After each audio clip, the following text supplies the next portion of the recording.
各位網友、各位觀眾、各位讀者，大家好！歡迎大家收睇毓民踢爆。嗱，今日咧要繼續踢爆呢個泛民主派嘅黑金政治。嗱，根據嗰份機密檔案披露咧，壹傳媒集團主席黎智英亦都先後喺13年6月、7月同埋14年嘅2月分3次合共捐款350萬元咧，俾呢個陳方安生前政務司司長。而家呢個所謂2020嘅召集人啊嘛，嗱，陳太咧就拒絕證實，但係都冇否認。咁但係因為黎智英都認咗㗎啦，係咪？咁佢話因為呢個陳太有一檔嘢啊，就係嗰個2020嗰個組織啊，或者智庫啊。咁啊，陳太咧民主阿婆咧就同民主阿伯咧去完美國、加拿大，又去英國。最近去英國咧，又受到冷待。嗱，原來李柱銘作為呢個資深大律師咁搭水，佢一樣有收呢個黎智英嘅錢，係咪？嗱，呢兩位過氣嘅所謂政客，係咪？去收黎智英錢啊，公眾咧就似乎無從置喙，係嘛？咁但係佢哋喺呢一個所謂民主政治嘅發展過程裏邊，係嘛？喺度翻雲覆雨、指手畫腳，係嘛？咁係咪要向公眾交代一下咧？係咪？喂，你做政務司司長，咁呢個算唔算係延後利益咧？係咪應該要交代一下咧？係嘛？至於李柱銘同呢一個所謂黎智英兩個人行係一氣，咁呢個亦都係眾所周知嘅事實，係嘛？講到李柱銘作為一個資深大律師，是非不分，係嘛？即係所謂是非不分，就係講翻同我有關啦。佢喺呢個黎智英即係同泛民個黑金政治、黑金交易嘅事件曝光之後咧，佢咧喺嗰個明報竟然有一篇文，嗰篇文咧就係即係針對黃毓民。嗰篇文嘅標題咧就叫做蘇亞雷斯與黃毓民。咁成篇文章嘅意思咧就係話咩咧？我讀一段俾大家聽下。佢話近年公眾喺電視上看到的黃毓民總是青筋暴現的罵人，在議會裏投擲物品，令市民忘掉了他實在是辯才機智並博古通今。而這些年來，黃毓民對民主派所造成的創傷，乃是中共無法做到的。只因民主派跟中共敵我分明，因此中共的抹黑難以影響到民主派。可是黃毓民卻是知名的民主派人士。但其激進行為的矛頭，有時卻不是指向中共，而是針對立場相對溫和的同盟。他這般顛倒敵友關係，使中共能坐收漁利，豈不是親者痛仇者快嗎？另外仲有一段，蘇亞雷斯與黃毓民在各自領域都是一名不可多得的猛將，無奈卻同樣是衝動起來便無法控制自己。蘇亞雷斯終須為其犯錯道歉，至於黃毓民又打算如何控制自己在立法會內的情緒呢？目前特區的民主發展正處於生死關口，民主派的團結及凝聚市民的支持皆非常重要，所以委實承受不了失控行為的損傷，係嘛？跟住黃毓民你實在不能再癲嗱，我引述呢兩段啊，嗱呢兩段咧就係對小弟係一個抹黑，係嘛？喂，我一個人有咩本事去重創呢個民主派咧？請問係咪？喂，團結關我咩事咧？我哋係為相同而團結，不是為團結而相同。你民主黨2010年我哋推動5區公投嘅時候，你抽我後腿，係嘛？司徒華同埋民主黨係咪？拒絕參加呢個5區公投，不得已仲要杯葛5區公投，同建制派一模一樣。我都冇話你同建制派狼狽為奸，益咗共產黨，係咪？在此之前，喂，即係跟住你又利用呢一個所謂反對5區公投，就同共產黨密室談判，跟住就支持呢個政改方案，係咪？出賣呢個民主派嘅選民。經過嗰一役之後，小弟不斷喺選舉裏邊追擊民主派、民主黨，係咪？2012咪得返4席咯，呢個就叫做重創利是，但係呢個係選民嘅決定嚟嘅，係咪？你唔講，你是非不分，顛倒黑白，係咪？今時今日，你係為黎智英、為呢個泛民主派去抬轎，係嘛？然後打壓我哋呢啲推動民主、真正推動民主嘅人，係嘛？根本就無恥，係嘛？正話呢兩段咧，我係另會寫文章駁斥佢。不過同日喺網上有一篇文章就係二次創作，佢講明本文為刊於7月22日《明報》由李柱銘撰寫的蘇亞雷斯與黃毓民之二次創作，用翻佢同樣嘅語氣，係嘛？嗰條標題就叫做卡斯拿斯與李柱銘。李柱銘就寫一篇叫蘇亞雷斯與黃毓民嚟醜化抹黑我，係嘛？咁但係呢一位網友咧就寫咗一篇卡斯拿斯與李柱銘。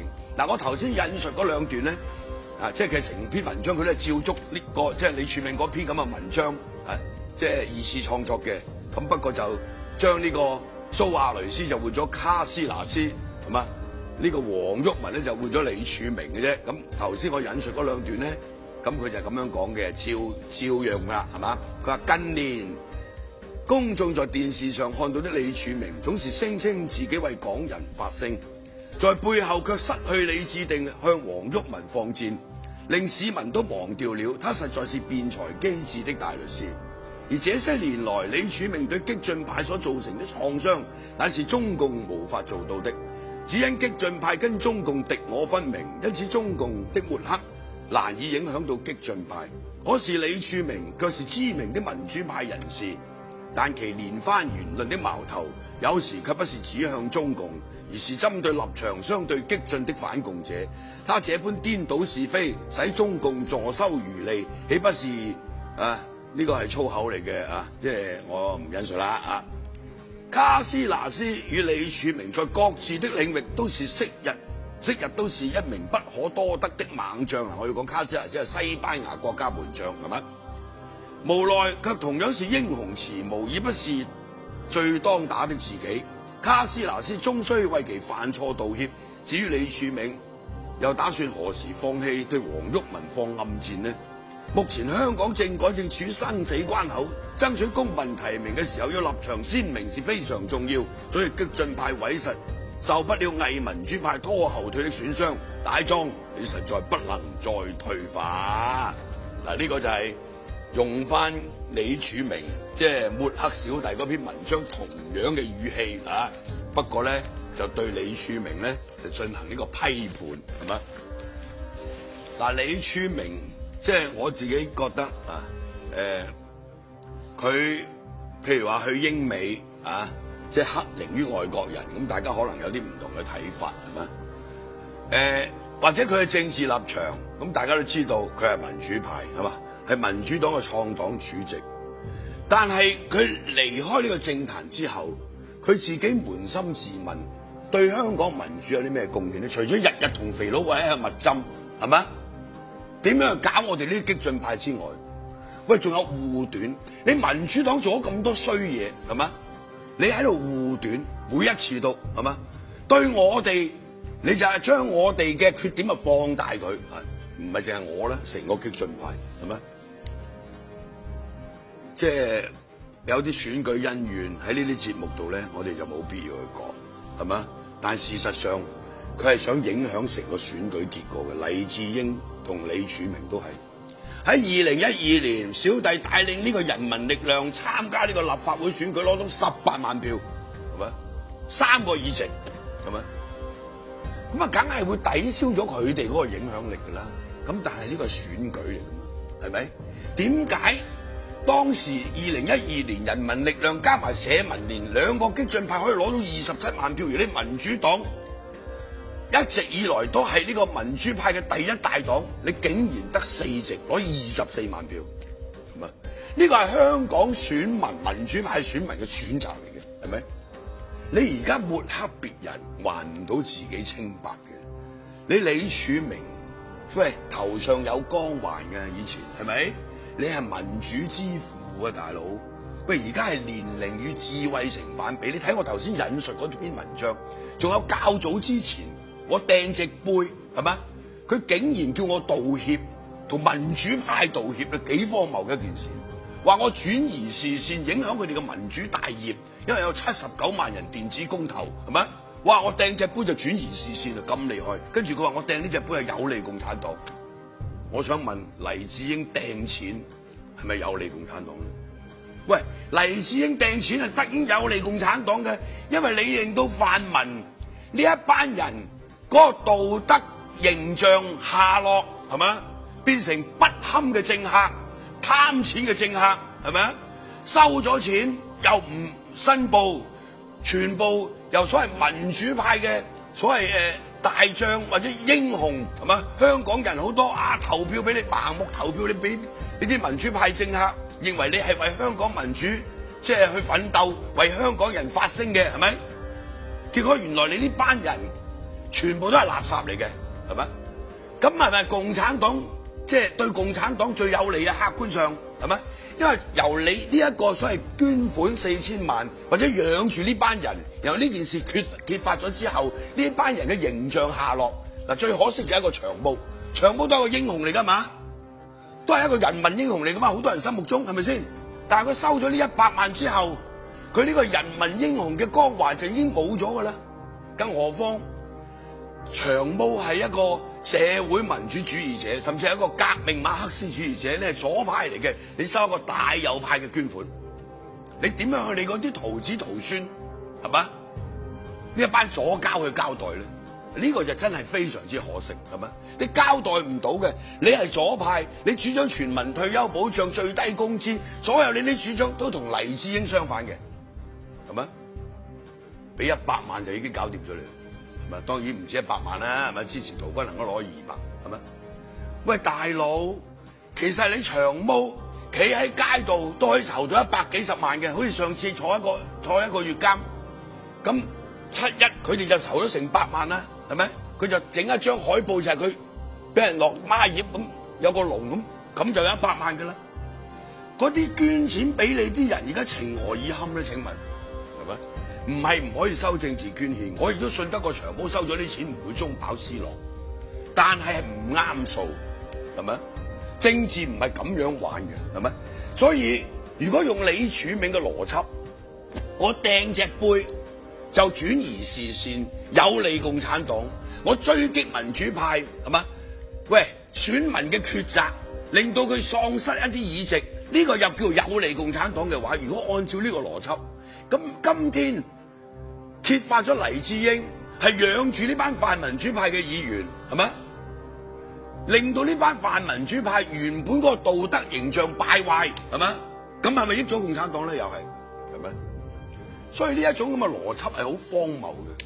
正如人哋質疑黎智英捐錢俾呢啲泛民主派，或者調轉頭質疑呢啲泛民主派做咩收咗黎智英嘅錢又冇公佈，係咪？竟然嗰啲即係親民主派嘅媒體啊、名嘴啊，竟然夠膽不辨是非、顛倒黑白啊，用一啲臭蟲論嚟比較，即係話民建聯都有收錢啦，民建聯有收錢係梗㗎啦，大佬佢係爺養㗎嘛，佢係咪？個個都知啦，係咪？即係佢衰，你就同佢一樣咁衰，咁你嗰個道德形象咪敗壞咯？你唔係講你係民主鬥士嚟嘅咩？點解啲民主鬥士會淪落到呢個地步咧？所以如果用李柱銘嘅邏輯，係咪？黎智英同泛民之間呢啲咁嘅黑金政治，你係令到泛民臭不可聞，係咪？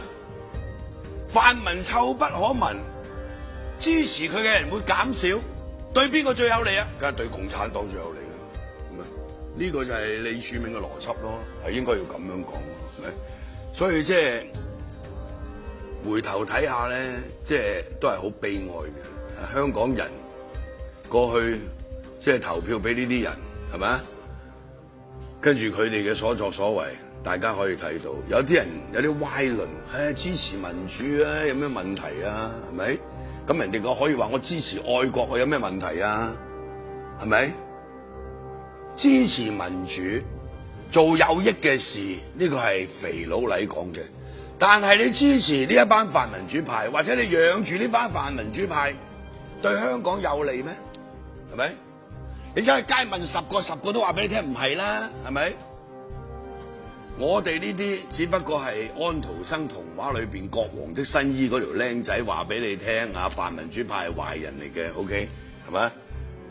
即係個皇帝冇着衫嘅，你啲人死都唔肯信，係嘛？咁到而家都唔信，我就真係救你唔到啦。